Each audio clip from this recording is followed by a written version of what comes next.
À la maison, Nathalie a fait installer une prise renforcée. 10 heures pour charger sa voiture chez elle. Pas besoin de trouver une borne en ville. Avec 315 km d'autonomie, Nathalie ne fait que les trajets du quotidien avec sa voiture électrique. Partir en voyage, surtout pas. On ne sait jamais où on va trouver une borne, si on va en trouver, si on ne va pas en trouver, combien de... Enfin, c'est un peu... Comment dire, c'est un peu compliqué, quoi, voilà. Moi, je tenterai peut-être pas trop le coup, en fait. Pourtant, l'Occitanie est l'une des régions qui a le plus de bornes installées. Mais combien de bornes rapides ?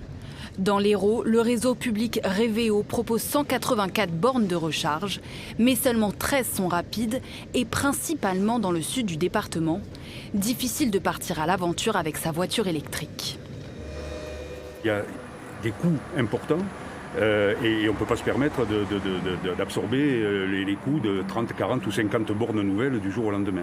Donc on sera amené à trouver le bon équilibre entre ajouter des bornes là où c'est nécessaire et peut-être différer un peu dans le temps l'ajout des bornes supplémentaires en zone où elles sont moins utilisées.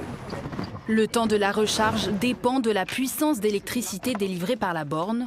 Pour cette voiture, il faudra quand même plus d'1 heure avec cette prise.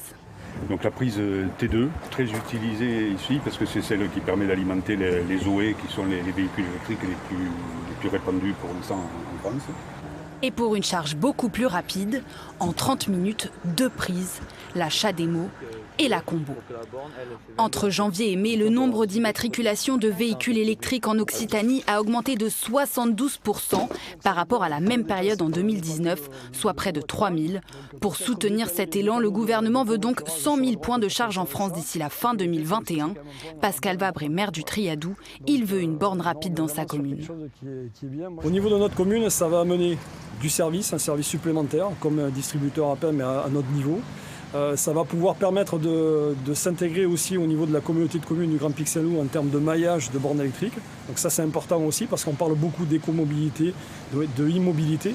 Donc ça vient s'intégrer là-dessus. Et ça peut permettre aussi à pas mal de gens qui ont envie d'utiliser ça mais qui sont un peu limités par l'autonomie, de savoir qu'effectivement il y a un maillage qui se met en place et donc de pouvoir aller de village en village. Le maillage se fait aussi grâce aux bornes privées que l'on trouve par exemple dans les supermarchés.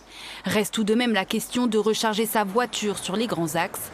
Le réseau Corridor qui permettait de se brancher sur les autoroutes a été démantelé en début d'année.